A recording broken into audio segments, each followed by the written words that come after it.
여러분, 우리가 어저께 이 아브라함의 씨라는 걸 봤잖아요. 이게 무척 내 인생에 중요하다는 거예요. 예, 주님께서 나를 부르시죠. 하나님이 나를 부르시고, 아브라함, 내가 너를 복줄 것이다. 그리고 내가 너를 통해 온 땅을 복줄 것이다. 먼저는 하나님이 저와 여러분, 아브라함의 씨인 저와 여러분을 복주시고, 이제 그 복이 흘러가게 하는 거예요. 여러분, 복은 여러 가지가 있잖아요. 재물의 복도 있습니다. 건강의 복도 있어요. 은사와 능력의 복도 있습니다. 복은 많아요. 관계적인 복도 있고요. 이 모든 걸 다 합해가지고 복이에요. 그리고 복 이러면 돈만 생각하는데 아니에요. 그 이상의 모든 것을 합해서 복, 이것을 하나님께서 나에게 부어주시는데, 이게 부어주신다는 얘기가 아니에요. 성경 자세히 읽어보면 쏟아 부어주신다 이래요. 축복의 이 거대한 파이프를 하나님께서 만들고 쏟아 부어주신다, 이런 뜻이에요. 근데 이 쏟아 붓는 이 복을 가지고 우리 주님 원하시는 것은 온 땅으로 너희들이 또 그 복을 흘러가게 원한다. 근데 이렇게 막아버리는 사람이 있어요. 분명히 하나님께 복 받았는데 여기에서 막혀서 안 흘러가게 하는 거. 여러분, 이건 하나님 뜻이 아니에요. 이게 바로 기복신앙자고 번영신학입니다. 복은, 내가 받은 복이 온 땅으로 흘러가게 해야 됩니다. 그래서 여러분이 하나님께 받은 복이 나에게 정체되게 하면 그게 뭐라고요? 속부다. 그것은 성부가 아니다, 이렇게 말했어요. 여러분, 이것을, 거대한 이것을 만들지 마세요. 이것을 다 걷어치우고 하나님으로부터 받은 이 큰 축복은 나를 통해서 온 땅이 복받을 수 있도록 내가 무엇이든지, 시간이면 시간을 투자하고, 교회 왔는데 늘 신앙생활 잘하던 어느 집사님이 안 보이네 이러면 에휴 뭐 어디 있나 이러지 말고 적시로 전화해서 혹시 어디 아파? 괜찮니? 나처럼 이래 아플 수 있잖아요. 근데 오늘 누가 나한테 전화해서 간사님 어디 아파요? 죽이라도 한 그릇 사줄까 이랬으면 대박이었을 것 같아. 네. 근데 늘 건강하게 다니니까 제가 아픈 걸 누가 알겠어요. 이틀간 먹은 거 다 지금 거의 10번을 토했거든요. 와, 초록색까지 나오더라고요. 담즙까지 다 나온 거예요. 그러니 얼마나 고통스럽게 이틀을 제가 지금 보내고 있는데, 누군가 전화해서 간사님 죽 한 그릇 사줄게요 이랬으면 제가 먹든 안 먹든 행복했을 것 같아요. 그러니 건강해 보이던 그 사람이 혹 한 주 안 보이면 아플 수 있잖아요. 그러면 먼저 전화하는 거, 이게 뭐라고요? 내가 받은 축복을 그 사람에게 흘러보내는 행위이다. 그리고 예를 들어서 요즘은 뭐 죽 사들고 안 가잖아요. 쿠폰 하나 딱 보내주면 되잖아요. 그러면 주문은 집에서 해 먹잖아요. 그러면 그 사람이 그냥 집에서 딱 해가지고 죽이 도착하면은 얼마나 이 성도들이 나에게 관심이 있구나, 나를, 내가 사랑받고 있구나 이러면서 힘을 얻잖아요. 여러분, 아브라함의 시는 그래서 하는 거예요. 그러면서 그 사람이 잘 있던 사람도요, 이 어둠의 영에 잡힐 수 있다니까요. 잘 있던 사람도 우리 교회는 나를 쳐다보지도 않아, 돌봐주지도 않아, 관심도 없어, 사실은 아닌데 여기 훅 잡힐 수 있거든요. 그러니 삼겹줄은 쉽게 끊어지지 않는 거예요. 그런데 또 전화 받아서 괜찮아 했는데 금방 김집사 전화 왔는데 박집사 또 전화 와. 안 아파 이게. 내가 이렇게 사랑받고 관심받구나 이러면 얼마나 좋을까요? 여러분, 교회는 그런 것입니다. 하나님께 받은 모든 축복은 흘러보내는 것이에요. 시간을 나한테 100%다 쓰는 게 아니라 위로하고 격려하고 세워주는데 시간을 나누어 쓰는 겁니다. 이게 바로 아브라함의 시죠. 여러분, 이 아브라함의 시, 여러분 저 아브라함의 시잖아요. 그렇다면 여러분이 이해해야 되는 게 있어요.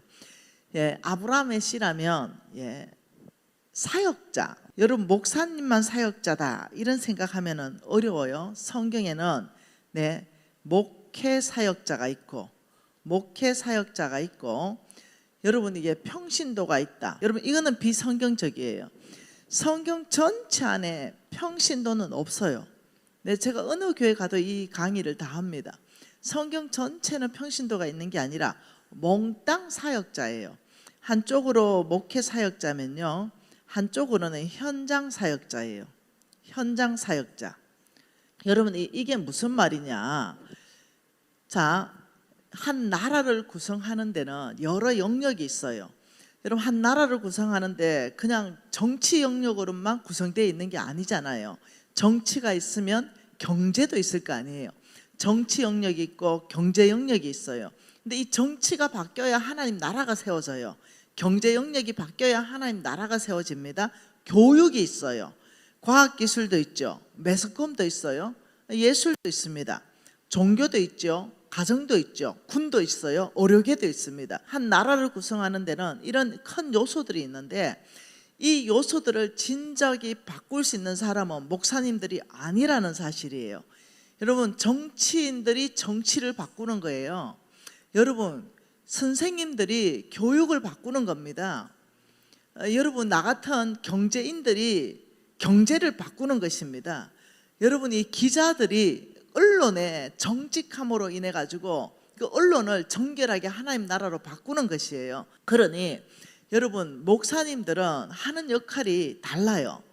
목사님들은 말씀 자체를 연구해서 가르치는 거예요. 성도들 전체에게 가르치는 거예요. 말씀의 기준점은 이겁니다. 원칙은 이겁니다. 하나님의 방법은 이거고 하나님의 길은 이 길입니다. 이 길은 세상적인 길입니다 하고 가르치는 거예요. 그러면 그 가르침을 받은 모든 성도님들은 그 받은 걸 가지고 경제 영역의 사역자로 가요. 네, 종교 영역의 사역을 목회 사역자가 한다 그러면 네, 그 가르침을 받은 사람이 교육 영역에 가서 사역자로 가는 것입니다. 제가 목사님이 앉아 계시면은 제가 늘 묻는 질문이 있어요. 목사님, 정직하게 한번 대답해 보세요. 경제 영역 목사님이 1%라도 바꿀 능력이 있습니까? 현장에서. 이런 목사님들 다 없다 그래요. 근데 저는 바꾸거든요. 네, 그래서 저는 바꾸거든요. 저는 뭐겠어요? 하나님 나라를 경제 영역에 세워가는 저 같은 사람 뭡니까? 이런 사람을 현장 사역자라 그래요. 그러니 여러분 교회는 네, 평신도다 이런 생각 다 버리세요. 네, 평신도라는 것은 성경 전체를 읽어보면 없어요. 네, 우리 NCM에는 이것을 위해서 지금 보통 큰 도전에 부딪혀 있는 게 아닙니다. 왜? 성도님들 자체가 난 평신도야, 평범하고 그냥 사역은 목사님이 다 하고 그냥 나는 교회에서 그냥 예배나 드리고 하나님 축복이나 주면 좋겠네. 그러면 이 사회는 안 바뀌는 것입니다. 그런 생각을 하고 있으면 안 돼요. 여기 보세요. 여기가 트랙입니다. 이 트랙 안에 네, 일반적으로는 네, 이렇게 하는 거죠. 여기는 오른쪽, 여기는 왼쪽, 여기는 지금 사탄의 나라고 여기 지금 하나님의 백성들의 나라라고 치면은 모든 하나님의 백성들이 이 스탠다에 다 앉아 있는 거예요. 스탠다에 다 앉아 있고 우리 목사님 잘해라, 우리 목사님 잘해라. 목사님들만, 선교사님들만 그라운드에서 뛰고 있는 거예요. 그런데 사탄은요 몽땅 다 뛰고 있습니다. 사탄은 군대로 움직이고 있습니다. 몽땅 다 뛰면서 누가 밀리냐, 하나님 나라가 확장되냐, 아니면 사탄의 지금 나라를 확장해가 먹어 들어오고 있냐, 지금 이 싸움이잖아요. 이 싸움 가운데 여러분 여기 스탠드에 앉아 있으면 안 돼요. 몽땅 다 들어와야 됩니다. 몽땅 다 들어와가지고 여호수아의 군대로 있어야 되는 겁니다. 그러면 모세와 아론과 훌은 어디 올라갑니까? 네, 산 위에 올라가는 거예요. 그 손을 높이 드는 것입니다. 하나님께 중보기도 하는 겁니다. 모세의 손이 올라가니 여호수아의 군대가 이기고 모세의 손이 내려가니까 여호수아의 군대가 지는 거예요. 그게 너무 피곤하니까 옆에서 동역자들이 아론과 훌이 그 손을 받쳤다 이렇게 말해요. 그게 뭡니까? 모세의 손이 올라간다 이 말은 하나님의 원리 원칙을 우리 성도들에게 명확하게 가르치는 거예요. 그렇게 살면 안 돼요. 그렇게 살면 좋아요. 이걸 명확한 기준점을 주면서 이걸 들고 세상을 바꾸십시오. 주일날 와서 힘을 얻고 월요일부터 토요일까지는 세상을 바꾸십시오. 이 원칙을 가서 교육 영역을 바꾸십시오. 이 원칙을 가지고 예술 영역을 바꾸십시오. 이 원칙을 가지고 당신은 매스컴을 가서 바꾸십시오. 바로 당신이 현장 사역자이기 때문입니다. 여러분, 이 원칙이 성경 전체 안에 있는 그림이에요. 그런데 어느 사이에 교회가 바뀌어버렸습니다. 교회가 아주 그냥 형편없이 바뀌어버렸어요. 세상에 밀리게 되었습니다. 어떻게 해요? 네, 평범한 평신도들로 전락해버렸어요. 누가요? 스스로 말입니다. 성도들 스스로 사역은 목사님만 하는 거지. 그래서 헌신된 사람들은 유명한 의사 하다가도 목사해버리는, 유명한 과학기술자 하다가도 목사해버리는 거예요. 유명한 경제인을 하다가도 하나님 나라 사역하고 싶으니까 목사해버리는 거예요. 아니요. 여러분, 목사님들은 목회 사역을 하는 거예요. 말씀을 가르치는 사역을 합니다. 우리를 위해 중보기도 합니다. 저와 여러분은 하나님의 나라에 싸움하는 여호수아의 군대로서 하나님 나라를 확장해야 되는 사명이 있는 현장 사역자입니다. 여러분은 현장 사역자입니다. 절대로 평신도로 살지 마시기를 바랍니다. 왜 제가 에너지가 있냐고요? 현장 사역자이기 때문에요. 근데 놀랍도록 하나님께서 이렇게 말했죠. 장로들을 존경하되 말씀 맡은 장로는 배나 존경하라. 그래서 우리는 말씀을 선포하는 장로, 여러분 성경에는 목사도 장로, 장로도 장로입니다. 그러니 두 장로가 있는데 한쪽으로는 말씀 사역의 장로가 있고 한쪽에는 행정 장로가 있는 것입니다. 그런데 이 장로라도 하나님은 권위를 다르게 하셨다. 말씀 맡은 장로들은 배나 존경하라. 그러니 우리가 어떠냐? 말씀 선포하는 주의 종들에게는 존경을 표하는 거예요. 왜? 그 안에서 하나님 말씀을 배우기 때문에. 여러분, 더 이상 평신도로 사는 거 거부하셔야 돼요. 이때 내가 사역자로서 내가 사명을 감당할 수 있는 것입니다. 내가 무엇을 하든 카페를 가도 사역자로 가는 것입니다. 내가 학교 선생으로 가도 사역자로 가는 것입니다. 내가 회사에 출근해도 사역자로 가는 것입니다. 그래야 내가 축 늘어지지 않고 내가 벌떡 일어날 수 있고 내가 그 사명 감당할 수 있는 힘이 어디서부터 나오는가? 나는 곧 사역자다. 나는 곧 사명자다. 내가 곧 사명자다. 바로 여기서부터 나오는 거예요. 누가 그럽니다.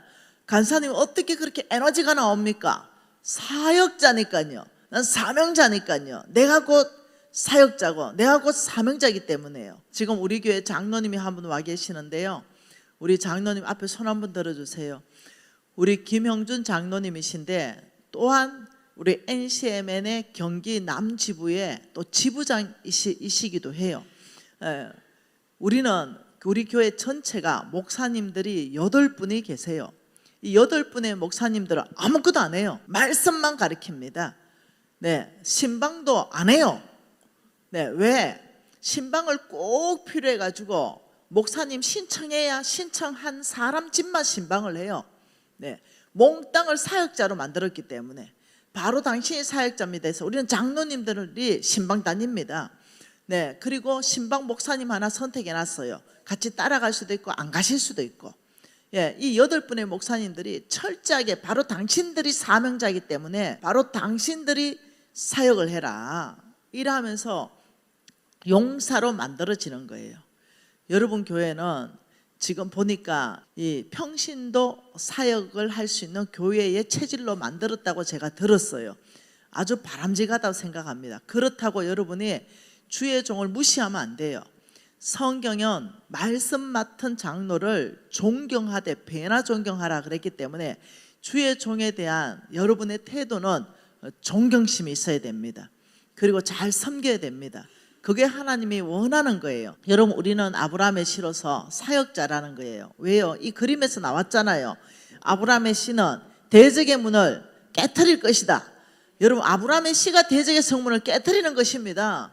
성경 어디에 목사가 아니면 선교사가 아니면 장로가 아니면 근사가 이 사람들만 대적의 성문을 깨트리겠다 이게 어디 있어요?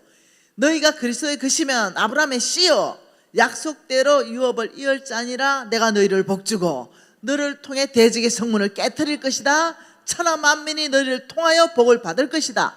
여러분, 우리는 사역자입니다. 우리 스스로가 하나님 앞에 사역자로 서는 것입니다.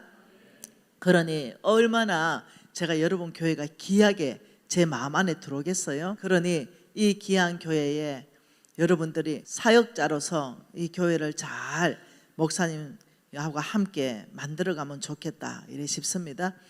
제가 지금 큰 선물 드렸어요. 목사님 못 가면 계속 대준다 그랬잖아요. 그러니 엄청 큰 선물 드린 거 맞죠? 우리 목사님들도 말씀도 잘 전한다다.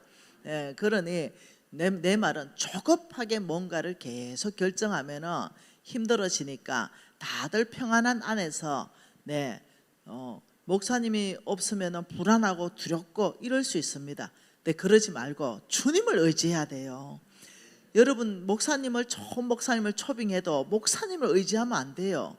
목사님은 잘 섬기고 목사님 말씀을 잘 받고 주님을 의지하는 것입니다. 어제도 우리가 계속 본 게 우리 주께서 결코 너희를 버리지 않고 떠나지 않을 것이다. 그런데 몸동 교회를 주님께서 버리거나 떠나시겠어요? 아니요, 택도 없는 얘기입니다. 우리 주님은 지금 이 교회와 함께 계십니다. 우리 주님께서 지금 이 교회를 이끌어가고 계십니다. 그러니 염려하거나 두려워하거나 불안하지 않으셔도 됩니다. 우리가 늘 한 마음으로 딱 뭉쳐가지고 청빙위원들을 신뢰해주고 딱 뭉쳐가지고 하나님 당신이 이 교회의 주인입니다. 세상 사람들은 자꾸 뭔가가 조직 안에 안 있으면 불안해해요. 뭔가 갖춰져 있지 않으면 불안해요. 아니요. 이 교회의 몸된 교회의 머리는 예수 그리스도이십니다. 그래서 여러분 교회는 예수 그리스도가 머리이시고 그분이 지금도 통치하고 다스리시고 그분이 주인됨으로 계십니다. 우리 주님이 주되심으로 여러분 교회에 계시니 여러분 안정감을 주님 안에 두셔야 됩니다. 그리고 좋은 목사님 오도록 또 기도해 드리도록 하겠습니다. 여러분 우리가 아브라함의 씨로서는 대적의 성문을 깨트리라 이랬잖아요. 이 대적의 성문을 깨트리는데 하나님께서는 재물을 잘 다룸으로 재물로 대적의 성문을 깨트려라 이래 말하니 그것도 참 은혜입니다. 하나님이 재물을 맡겨주시고 또 그 재물로 대적의 성문을 깨트려라. 그러니 작게부터 시작하는 겁니다. 뭐든지 작게부터 시작할 때 하나님이 작은 것에 충성할 때 큰 것 주겠다. 재물에 충성할 때 하늘의 끝 주겠다. 남의 끝에 충성할 때 너의 끝 주겠다. 하나님은 항상 출발이 작은 것부터 출발하시는 분이십니다. 여러분 마태복음 6장 보겠습니다. 마태복음 6장 19절부터 21절 너희를 위하여 보물을 땅에 쌓아두지 말라. 거기는 종과 동록이 해하며 도둑이 구멍을 뚫고 도둑질하느니라. 오직 너희를 위하여 보물을 하늘에 쌓아두라. 거기는 좀이나 동록이 해하지 못하며 도둑이 구멍을 뚫지도 못하고 도둑질도 못하느니라. 내 보물이 있는 그곳에는 내 마음도 있느니라. 자, 19절에 너희를 위하여, 20절에 오직 너희를 위하여, 하나님을 위해서가 아닌 걸 아셔야 됩니다. 오직 나를 위해서 하나님 말씀하는 것이 너의 보물을 땅이 아니라 하늘에 쌓아둘 곳이 있다 이렇게 말하는 거예요. 이게 왜 너희를 위한 것일까? 이거는 이제 계속 보십시다. 그 하늘에 쌓아둘 곳이 있으니 이 땅에 보물을 쌓아놓는 것을 은행이라 그러죠. 세상 은행, 신한은행, 좋은은행, 국민은행, 은행입니다. 마찬가지로 하늘에 보물을 쌓아두는 그것은 하늘은행입니다. 그러니 왜 이것이 하늘은행에 보물을 쌓아두는 것이 왜 너희를 위한 것이고 오직 너희를 위한 것이냐? 여기에 대한 해답을 성경은 말하고 있어요. 그리고 중요한 게 21절에 내 보물이 있는 곳에 네 마음이 있다. 그러니 네 마음이, 네 보물이 가는 그곳이 네 마음이다. 네가 명품 좋아하고 네 돈이 다 명품으로 가면 네 마음은 명품에 있는 것이고, 네 보물이 가난한 사람한테 가면 네 마음이 가난한 사람한테 있는 것이고, 네 보물이 자식한테 다 가면 네 마음이 자식한테 있는 것이다.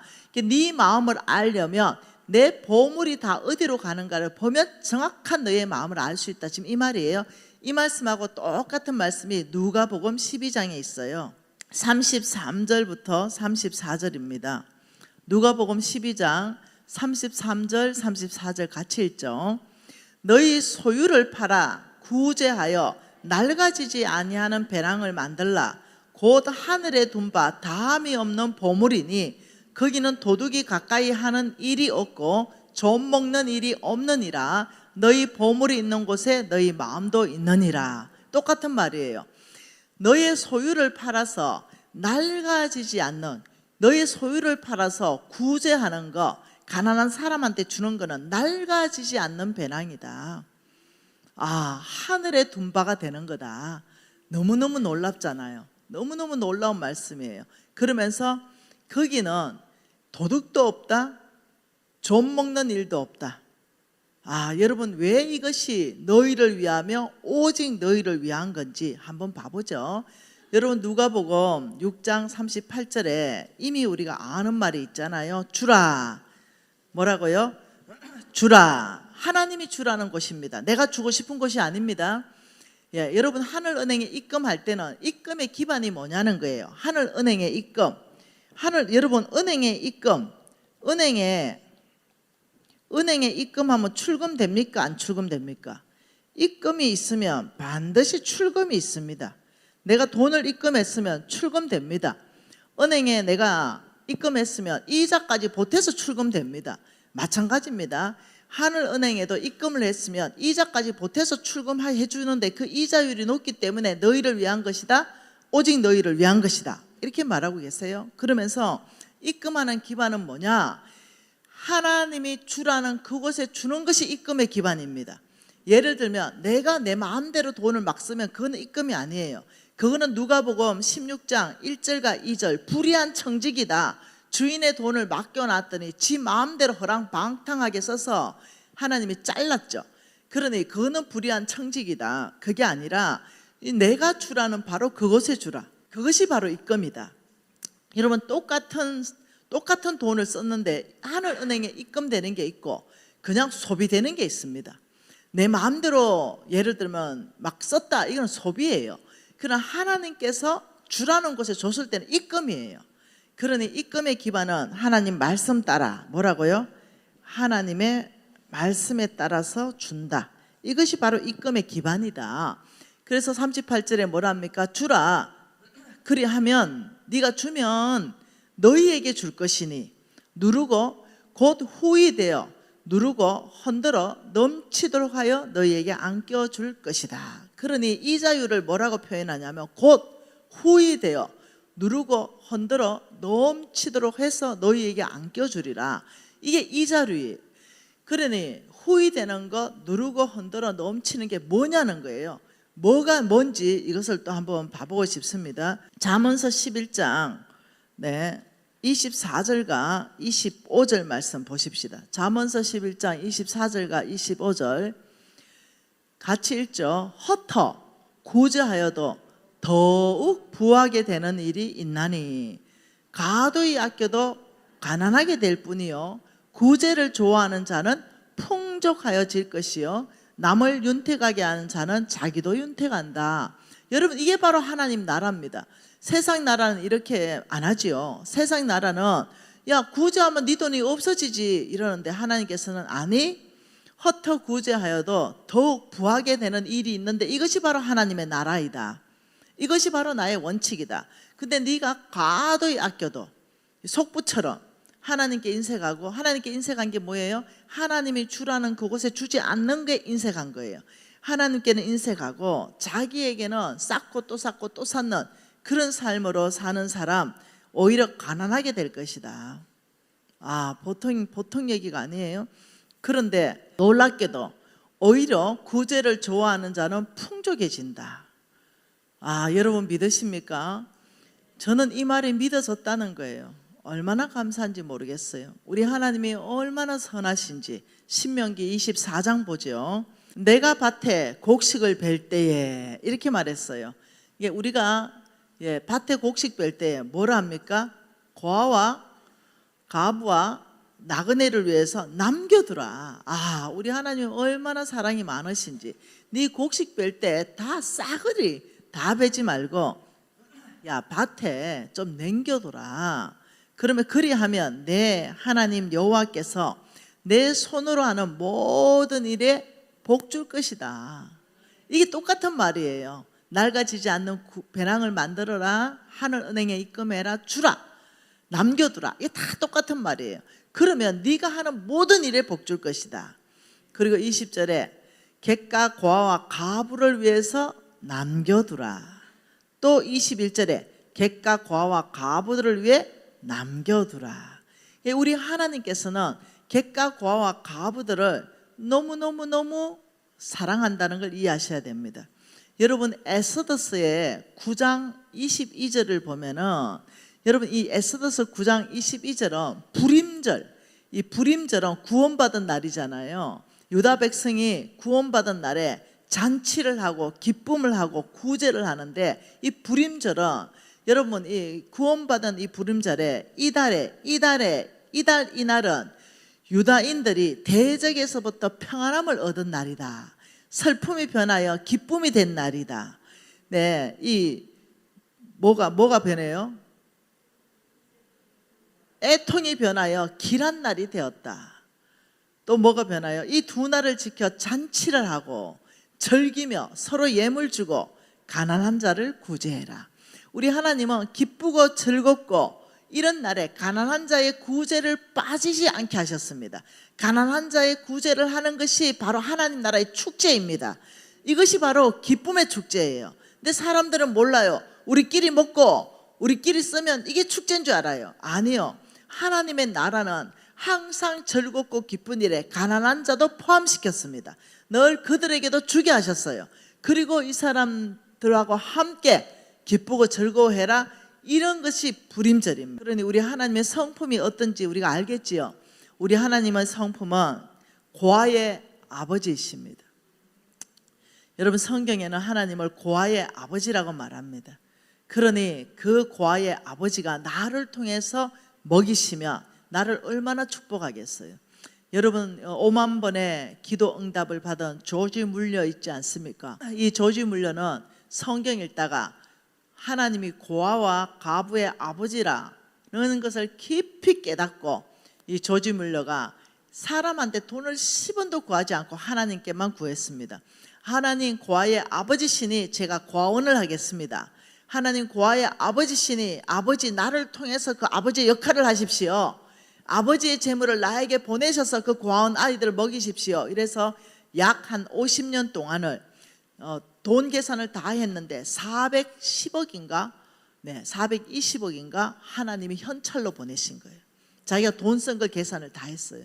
유명한 얘기 아니겠어요? 나의 하나님은 고아의 아버지시다. 나를 통해 그 고아의 아버지의 역할을 감당하기를 원하신다. 그러니 하나님은 그런 사람 드러나면 내가 범사에 복 주겠다.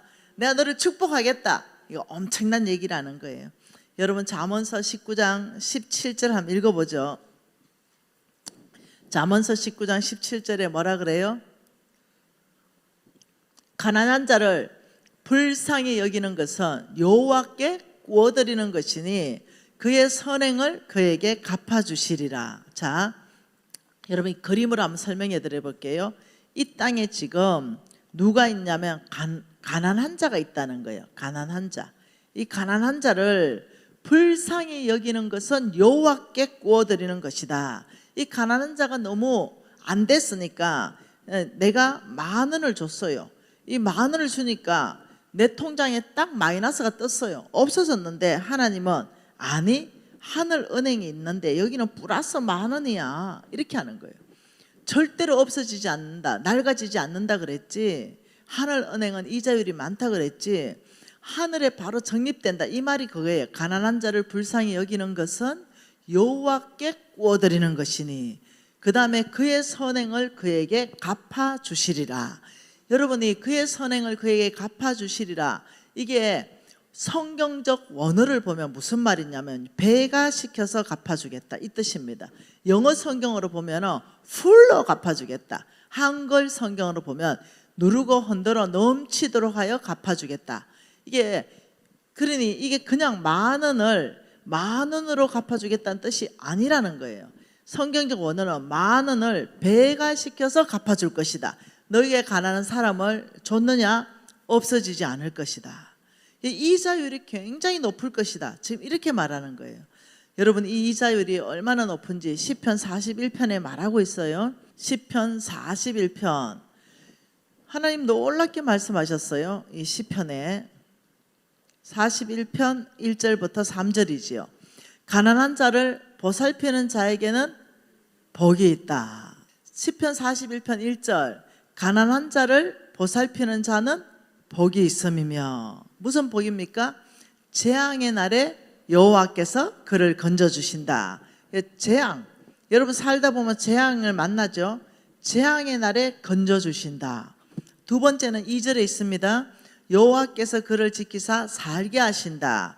두 번, 하나님께서 지키신다. 하나님의 지키심. 세 번째, 그가 이 세상에서 복받을 것이다. 죽어서가 아니라 이 세상에서부터 복을 받을 것이다. 네 번째, 3절, 여호와께서 그를 병상에서 붙드시고 그가 누워있을 때마다 그 병을 고쳐줄 것이다. 병 고침이 한 번 일어납니까? 매번 일어납니까? 매번 일어난다. 한 번 일어나는 것이 아니라 매번 일어난다. 여러분, 이게 시편 41편 1, 2, 3절에 하나님의 이자율이 보이냐? 너희들은 가난한 자를 불쌍히 여겼느냐? 나는 너희들이 재앙 만나면 건져줄게. 내가 너를 지켜줄게. 이 세상에서 복받게 해줄게. 내가 병 걸렸을 때 한 번이 아니라 매번 고쳐줄게. 여러분, 엄청난 이자율 아니겠어요? 어마어마한 이자율입니다. 하나님께서는 이 가난한 자에 대한 마음이 크다는 걸 아셔야 됩니다. 이사야 58장에 여러분 성경 보시면 소제목이 뭐예요? 여호와께서 기뻐하시는 금식. 이 이사야는 58장은 하나님이 기뻐하는 하나님의 기쁨되는 금식. 우리는 금식 자주 하잖아요. 근데 무엇을 위해서 금식하냐 이거예요. 하나님이 기뻐하는 금식은 도대체 뭐냐 이렇게 얘기했어요. 그게 지금 6절 한번 읽어볼게요. 내가 기뻐하는 금식은 흉악한 결박을 풀어주고 멍에 줄을 끌어주며 압제당하는 자를 자유케 하며 모든 멍에를 꺾는 것이 아니냐. 이거 내가 기뻐하는 금식이야. 여러분, 어떤 사람이 아파요. 그러면 주께서 장로들을 초청해서 병 낫기를 위해서 구하라 그랬어요. 그러면 그거는 성도들 전체가 그 사람 병 낫기를 위해서, 저는 금식기도 정말 많이 했어요. 네, 누가 아프다 그러고 제가 암 걸렸습니다 이러면은 네, 기도해 줄게 이러고는 그 사람을 위해서 한 끼 금식했습니다. 아버지, 저의 간절한 마음, 우리 성도를 향한 저의 사랑, 아버지 표현할 길 없어 한 끼를 제가 굶습니다. 아버지, 이거 받으십시오. 그리고 저 흉악한 결박을 끊어 주십시오. 저 병을 고쳐 주십시오. 아버지, 병에 눌려있는 자를 자유케 해 주십시오. 그런데 우리 교회 성도가 암이 나은 거예요. 그러면 내가 그렇게 기쁠 수가 없어. 그렇게 기쁠 수가 없어. 네, 암 잘 낫습니다. 왜냐하면 하나님 살아계시기 때문에. 그러면 그 사람을 묶고 있던 모든 줄은 다 풀려지는 거. 바로 너희들이 이런 금식을 해야 내가 기쁘지 않겠는가. 이해 다 됐죠? 그런데 7절에 또 있어. 내가 기뻐하는 금식이 또, 이게 중요한 거예요. 또 있어. 이 또는 뭐예요? 6절 앞에 말이에요. 내가 기뻐하는 금식은, 이걸 읽고 줄인 자에게 내 양식을 나누어 주며 유리하는 빈민을 집에 드리고 헐벗은 자를 보며 입힌다. 내가 기뻐하는 금식 또 있는데 가난한 자 도와주는 거야. 왜 그게 금식이에요? 내 먹어야 될 걸 아껴야 되잖아. 이 많은 내가 다 먹어야 되는데 나 9,000원만 먹고 1,000원을 저 사람한테 주는 거, 이걸 하나님이 네 먹을 거 주는구나. 이거 내가 기뻐하는 금식이야. 여러분, 참 우리 하나님 계산법 진짜 좋습니다. 진짜. 그러면서 뭐라냐면, 그리하면 8절, 그리하면 뭐라고 말씀하세요? 내 빛이 새벽같이 비칠 것이며 내 치유가 급속할 것이다. 치유의 빛, 치유의 강선. 여러분, 암 걸리면 방사선, 강선이라는 걸 쫙 쬐서 그 암덩어리 세포 그 안 좋은 걸 죽이잖아요. 이렇듯이 하나님은 안 좋은 걸 치유, 하나님의 강선을 쫙 쪼여가지고 치유의 강선으로 그 안 좋은 세포들을 죽여버린다. 이러니 그 얼마나 감사해요. 제가 아까 전에 와서 저기 좀 누워있는데 자꾸 울렁울렁 올라오는 거예요. 그래서 내가 잠잠할지어다. 예수 이름으로 축복한다. 잠잠할지어다. 나 오늘 강의해야 된다. 예수 이름으로 축복하니, 내가 어제 강의하다 강의 못하고 가서 화장실 가서 꽥꽥했잖아요. 내 20년 역사상 처음 있는 일이잖아요. 그래서 잠잠할지어다. 잠잠할지어다. 그리고 하나님이 천사를 보내주셔서 여러분 근사님이 저를 또 부항을 떠줬어요. 그래서 얼마나 또 감사한지 하나님께 또 큰 감사를, 제가 은혜를 또 입었습니다. 그래서 지금 잘하고 있잖아요. 제가 여러분이 초록색까지 다 올렸다 이 말은요 엄청 심각하게 밤새도 잠 한 잠도 못 잤다는 거예요. 그래서 내가 잠잠할지어다. 예수 이름으로 축복하니 잠잠할지어다. 나 오늘 사명 감당해야 된다. 우리 홍승건 목사님이 안 죽습니다. 네. 지금 하나님께서 이 치유의 빛이 급족할 거다. 이걸 내가 아까 생각했어요. 그렇지. 우리 집안이 구제하는 집안이고 내가 구제 사역을 그렇게 말하는데 내가 이래 아플 때 하나님이 나한테 치유의 강선을 바라셔서 고쳐주셔야지. 내가 암도 3번이나 고쳤는데 이까짓 거 이거 뭐라고 하나님 안 고치시냐 이러면서 지금 아주 좋아졌어요. 컨디션이 아주 좋아졌어요. 그러니 여러분 놀랍게 말씀하시잖아요. 그리고 하나님이 내 앞에 행하고 여호와의 영광이 내 뒤를 호위한다. 야, 나를 중간에 놓고 하나님의 앞에서 뒤에서 인도하시고 호위하신다. 이 보통 일이냐고요. 그리고 9절에 내가 부를 때에 나 여호와가 응답하겠고 내가 부르짖을 때 내가 여기 있다 하리라. 야, 우리가 그렇게 원하는 거 기도 응답이 있다. 주여 이런데 왜? 우리 아이고 여러분들이 미진 간사님 이러는데 제가 응답도 안 하고 있는 게 아니라 왜요? 이러면 얼마나 기분 좋아요. 그래 주여 이러는데 하나님께서 바로 왜? 지금 이 말이잖아요. 내가 부르짖을 때 네가 날 부를 때 나 여호와가 응답하겠고 이 기도에 응답받는 삶을 내가 살게 할 것이다. 왜요? 우리 하나님은 고아의 아버지시니까 내가 하나님의 역할을 하나님이 나를 통해가 하시는 거예요. 통로되어 주는 거죠. 하나님이 나를 통해서 아버지의 역할을 할 수 있도록 내가 다 내어드리는 거예요. 그러니 하나님이 얼마나 기뻐하는지 몰라. 10절에 줄인 자에게 내 심정이 동하며 괴로워하는 자의 심정을 만족하게 하면 이거 똑같은 말 아니겠어요? 가난한 사람 도와주면 흑암 중에 빛이 떠오른다. 4번째 뭐라고요?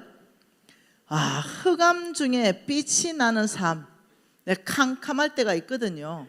그런데 그게 빛을 쫙 비춘다. 11절에 여호와가 너를 항상 인도하여 메마른 곳에서도 내 영혼을 만족하게 하며 내 뼈를 견고하게 하리니 너는 물된 동산 같겠고 물이 끊어지지 않은 샘 같을 것이다.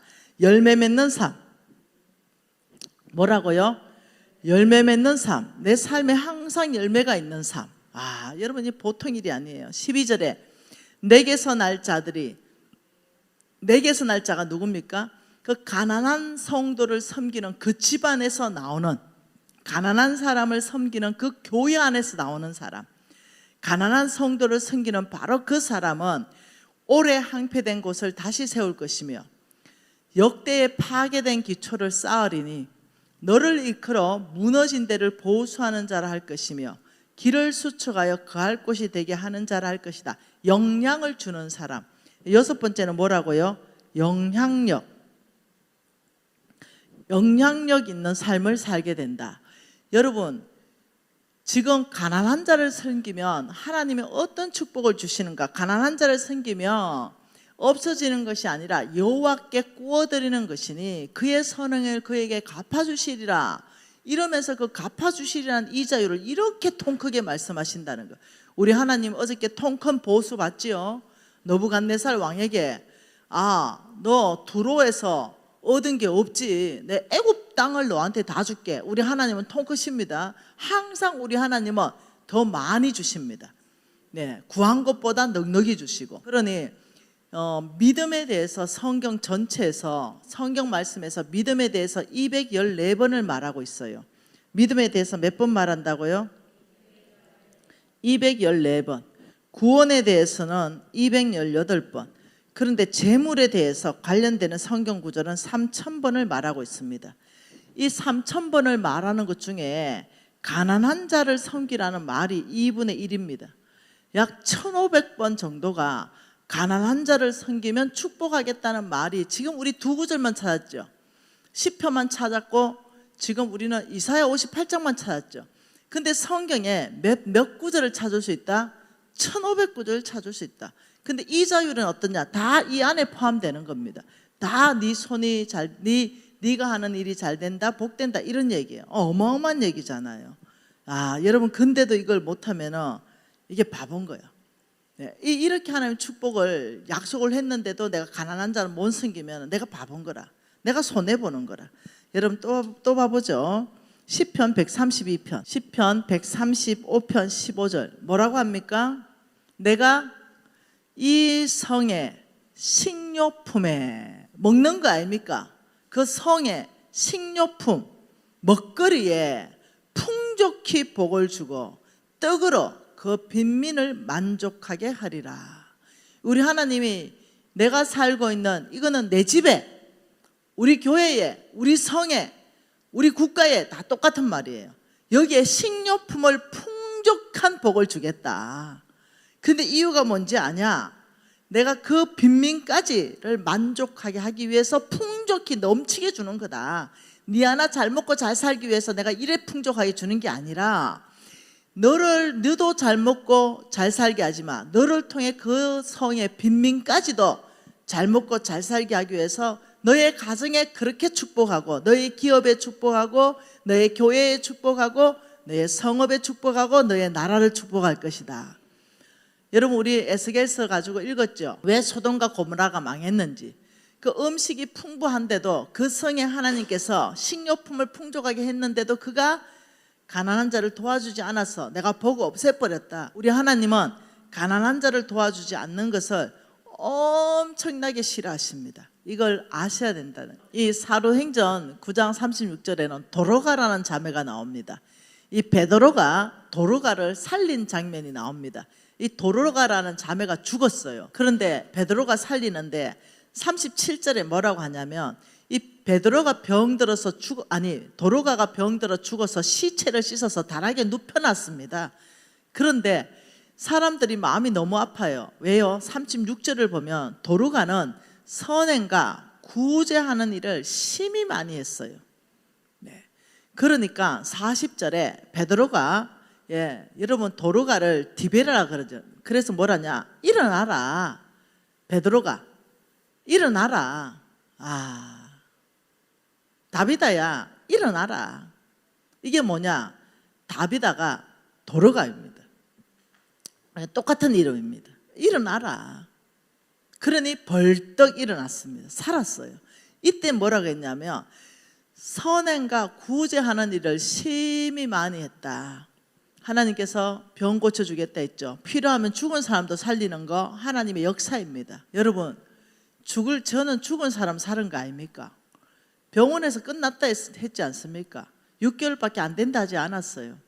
그런데 제가 선행과 구제한 것들을 하나님이 기억하셨다고 저는 믿습니다. 왜냐하면 제가 증거가 있기 때문에 보여드리겠습니다. 우리 집안에 증거를 보여줘야 여러분이 믿을 것 같습니다. 여러분, 저는 우리 집안이 그렇게 선행과 구제를 하고 그게 평생 우리 엄마의 이 가족에 늘 가르쳤던 어떤 교훈이었는데, 그러지 않았으면 제가 그 구제사역 안 했을 거예요 아마. 한번 보세요. 이거는 우리 집안에 대대로 흘러왔던 그런 겁니다. 이분이 우리 어머니입니다. 우리 어머니인데, 우리 어머니의 육성을 한번 들려보겠습니다. 우리 어머니가 그냥 나하고 둘이 대화하는 걸 우리 조카가 옆에 녹음한 거예요. 평생을 이런 대화를 하고 삽니다. 하나님 나라는 뭐라고? 하나님 나라는 주고받는 나라지 파는 나라가 아니지 않나. 주고받는 나라가 우리 하나님 나라입니다. 사고 팔면 안 되나? 사고 파면 안 되지 절대로. 하나님이 입반하신다. 주고받아야 되나? 주고받아야 하나님이 기뻐하시고. 내 잘하고 있잖아. 그래 내가 그러지. 우리 딸들 다 잘한다 아이가. 엄마 맨날 뭐 평생 주고받는 나라 하나님 나라를 하니까 우리 잘하잖아. 나는 평생에 주고받는 나라는 우리 하나님 나라란다. 할렐루야 할렐루야. 아멘. 이 평생의 우리 집안의 가르침입니다. 늘 우리 어머니 하나님 나라는 주고받는다. 그리고 늘 가난한 사람 섬겨라. 그래서 딸들이 그걸 배웠고 정말 최선을 다했어요. 그런데 이 도르가가 살아난 거와 제가 살아난 거 뭐가 다릅니까? 하나님이 저희 암을 고치지 않았다면 저는 정말 이 세상의 사람이 아닙니다. 그러니 여러분, 이 지금 성경 말씀은 오늘날도 성취되고 있다는 거예요. 우리 엄마도 병원에서 완전히 안 된다는 병을 고치신 분이에요. 지금 90이 훨씬 넘으셨는데 강건하게 살아계십니다. 그러니 그때 도로가가 일어났다면 오늘 김미진도 일어났다. 예. 여러분, 하나님의 약속은 반드시 일어납니다. 여러분, 그 사도행전 10장 4절에 보면 고넬료 알죠? 네, 백부장 말입니다. 이방인 중에 성령 받은 사람, 처음으로 성령 받은 사람, 뭐라고 하냐면 내 기도와 구제가 하나님께 상달되어 기억된 바가 되었다. 여러분, 우리 하나님께서는 이 구제를 기억하시는 분이십니다. 그러니 여러분 교회가 전체가 복받기를 원하고, 여러분 가정이 복받기를 원하고, 여러분 기업이 복받기를 원한다면 그 첫째는 구제입니다. 신명기 15장 4절 5절 같이 읽을게요. 신명기 15장 4, 5절. 내가 만일 내 하나님 여호와의 말씀만 듣고 내가 오늘 내게 내리는 그 명령을 다 지켜 행하면 내 하나님 여호와께서 내게 기업으로 주신 땅에서 내가 반드시 복을 받으리니 너희 중에 가난한 자가 없으리라. 이때 너희 중에, 우리 중에 하나님이 원하시는 건요, 밭에 농사를 짓고 다 싹 100% 거두지 말아라. 고구마 농사, 감자 농사 지었으면 좀 남겨놔라. 그러면 가난한 사람들이 와서 먹도록. 제가 그 부도 났을 때 제주도에서 1년 살은 적이 있거든요. 제주도가 왜 부자인지 압니까? 절대로 농사 지은 걸 100% 거두지 않습니다. 제주도는 가난한 사람이 없잖아요.